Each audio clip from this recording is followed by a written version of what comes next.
Hello दोस्तों, मैं हूं भरत और आपका स्वागत है भरत किचन हिंदी में। तो फिर देर किस बात की, चलो फिर शुरू करते हैं। तो एग करी बनाने के लिए सबसे पहले आपको ऑब्वियसली अंडे उबालने पड़ेंगे। तो मैंने यहाँ पर अंडे सबसे पहले उबलने के लिए छोड़ दिए हैं अपने भगोने में, और साथ साथ मैंने यहाँ पर साइड की प्रिपरेशन शुरू कर ली है। आपको ये एग करी बनाने के लिए यहाँ पर 3 से 4 प्याज चाहिए होंगे।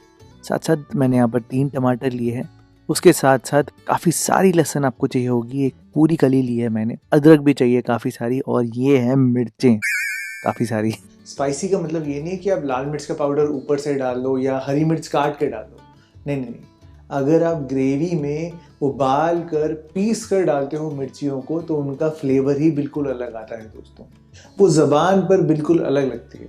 आप एक बार ऐसे बना कर देखना दोस्तों, डिफरेंस ही आएगा बिल्कुल रेसिपी में। अब बात कर लेते हैं सबसे पहले प्याज की कटिंग चॉपिंग की बातें कर लेते हैं। प्याज आप जनरली कैसे काटते हो? आप हमेशा रूट काटते होगे, नब काटते होगे, और फिर उसको धीरे धीरे करके ऐसे छिलना शुरू करते होगे, और बहुत टाइम लग जाता होगा इस काम में। चिंता नहीं, मैं आपका काम थोड़ा सा आसान कर देता हूँ। फ्रेंच बुक में जो प्याज काटने का तरीका लिखा हुआ है उसमें यह है कि अगर आपको जल्दी काटना है प्याज और छोटे छोटे जल्दी काटने हैं तो आप रूट और नब तो काटो ही काटो, लेकिन आप प्याज को आधा कर दो। अगर आप श्योर हो कि आपने फाइन चॉपिंग करनी है, आधा करने से जो उसकी आउटर जो लेयर होती है वो बहुत आराम से निकल जाती है ना जादू। फालतू में इतनी मेहनत करने की जरूरत ही नहीं। खैर, अगर कटिंग की बात करूँ तो आपने इनको रफली स्लाइसेस में करना है, और टमाटर की बात रही, उनको भी आप रफली स्लाइसेस में कर देना, क्योंकि ये सारी चीज़ें मिक्सी में ग्राइंड होने वाली है। हाँ, लेकिन अगर थोड़ा छोटा साइज होगा तो जल्दी पकेंगी, बस यही बात है। मिर्चों की मैंने डंठल निकाल ली है और अदरक को भी रफली चॉप कर दिया है, क्योंकि मिक्सी में नहीं तो सही से ग्राइंड नहीं होता। और लहसुन को मैंने हाथ भी नहीं लगाया है, सीधा इसको डायरेक्टली ऐसे ही डाल दूंगा। जितनी देर में आप प्रिपरेशन करोगे उतनी देर में अंडे बहुत आराम से उबल जाएंगे। तो आप इन अंडों में कट जरूर लगा लेना, ताकि अंदर तक फ्लेवर जरूर आए। नहीं तो टूथपिक तो जिंदाबाद है ही, आप उससे छेद भी कर सकते हो, वो आपके ऊपर है। तो अब सबसे पहला काम करते हैं इसकी बढ़िया सी डिफरेंट सी ग्रेवी बनाना, जो कि सिंपल मसालों से बनेगी लेकिन डिफरेंट होगी तब भी। आप यहाँ पर कोई भी ऑयल का इस्तेमाल कर सकते हो। मैंने सरसों के तेल का इस्तेमाल किया है, क्योंकि मैं जिस रेस्टोरेंट की रेसिपी बना रहा हूँ वो सरसों के तेल का ही इस्तेमाल करते हैं। और सरसों का तेल है तो पहले आपको इसको जलाना पड़ेगा जब तक धुआं नहीं निकलता, और फिर ही आप यहाँ पर प्याज डालना, और प्याज को आपने हल्का सा कलर आने तक भुनना है, बहुत ज़्यादा ब्राउन नहीं करना, और ऐसा भी नहीं है कि ट्रांसलूसेंट होने तक पकाना है। हल्का सा कलर जरूर आना चाहिए ताकि फ्लेवर थोड़ा सा और डेवलप्ड होकर आए। ऐसा ना हो कि प्याज बहुत ज्यादा मीठापन दे, और ऐसा भी ना हो कि प्याज सिर्फ ग्रेवी बना दे। आपने इस स्टेज तक पकाना है। देखो हल्का सा कलर आ गया है ना, तो बस अब यहाँ पर अब अदरक भी डाल देना, लहसुन भी डाल देना, मिर्चे भी डाल देना, और थोड़ा सा फ्लेवर इन्हांस करने के लिए मैंने यहाँ पर काजू डाला है, थोड़ा रेस्टोरेंट स्टाइल बनाने के लिए। एक चीज आप और डाल सकते हो, वो है धनिया की डंठल। इस टाइम पर वो बहुत ज्यादा फ्लेवर इन्हांस करती है। हो सकता है आपके पास घर पे ना हो, इसलिए मैंने भी नहीं डाली है। और अगर आप काजू यूज नहीं करना चाहते तो आप कंप्लीटली इनको स्किप कर सकते हो, कोई टेंशन की बात है ही नहीं। बस अब यहाँ पर कटे हुए आप टमाटर डाल देना। टमाटर जब आएंगे तो आपको पता है कि आपने नमक डालना है, और इसको अच्छे से बस आपने स्टर करना है दोस्तों। थोड़ी देर इसको पकाना है ऐसे ही, फिर आप ढक्कन लगा देना, और ढक्कन लगाकर आप इसको पकने देना। आपने बेसिकली तब तक पकाना है जब तक कि टमाटरों की जैम जैसा टेक्सचर नहीं आ जाता, ऐसे कि जैसे हम इनको प्रेस करें तो एकदम पिस जाए। इस लेवल तक आपने पकाना है टमाटरों को। सारी चीजें तभी इवनली पकेंगी। हल्का सा दबाने से टमाटर आराम से प्रेस हो रहे हैं, तो इस स्टेज तक आपने यहाँ पर पकाना है। फिर ही आप यहाँ पर पानी डालना। अगर आप पहले पानी डाल दोगे तो कुकिंग स्टॉप हो जाएगी, ये जो ग्रेवी है ये सही नहीं बनेगी। पानी तब डालना है जब टमाटर अच्छे से पक जाए, ध्यान रखना है इस बात का। मैंने यहाँ पर गर्म पानी डाला है, आप नॉर्मल पानी भी डाल सकते हो।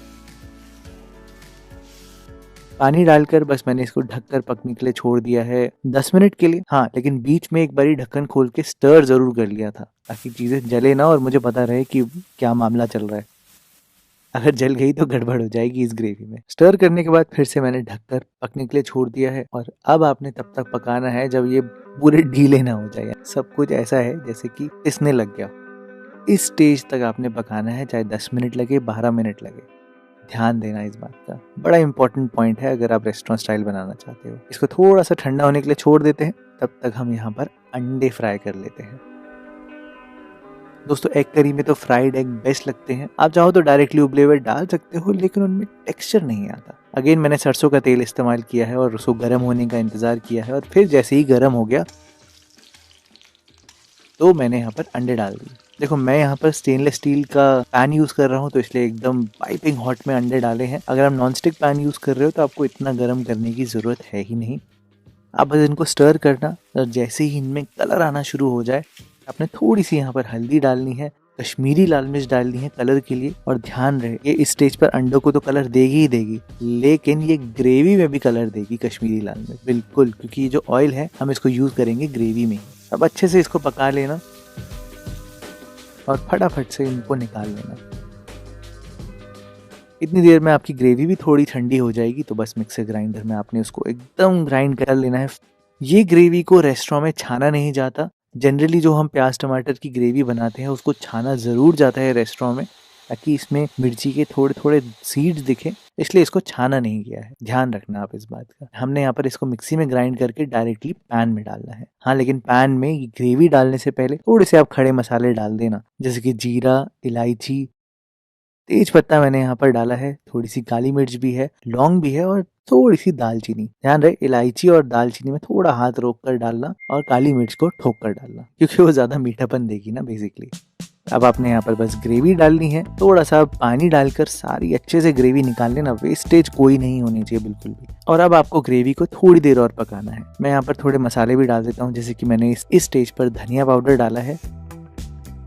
उसके बाद मैंने यहाँ पर अंडे डाल दिए हैं और एकदम एंड की चीज़ें भी डाल दी है, जो कि है 1 चम्मच तक कसूरी मेथी, हमारा फ्लेवर इन्हांसर, और 1 बड़ा चम्मच गरम मसाले का।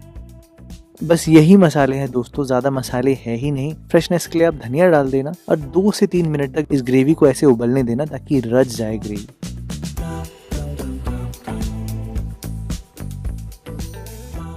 फिर आपने करना है कि गैस को एकदम लो फ्लेम पर करना है, ढक्कन लगाना है और इस ग्रेवी को 5 से 7 मिनट तक आराम से आप पकने देना, ताकि ग्रेवी भी पक जाए अच्छे से, अंडों के अंदर फ्लेवर भी सारा चले जाए। और बस जब आप ढक्कन खोलोगे तो आप ये देखना तेल भी थोड़ा अलग हो गया होगा और ग्रेवी भी अच्छे से पक गई होगी।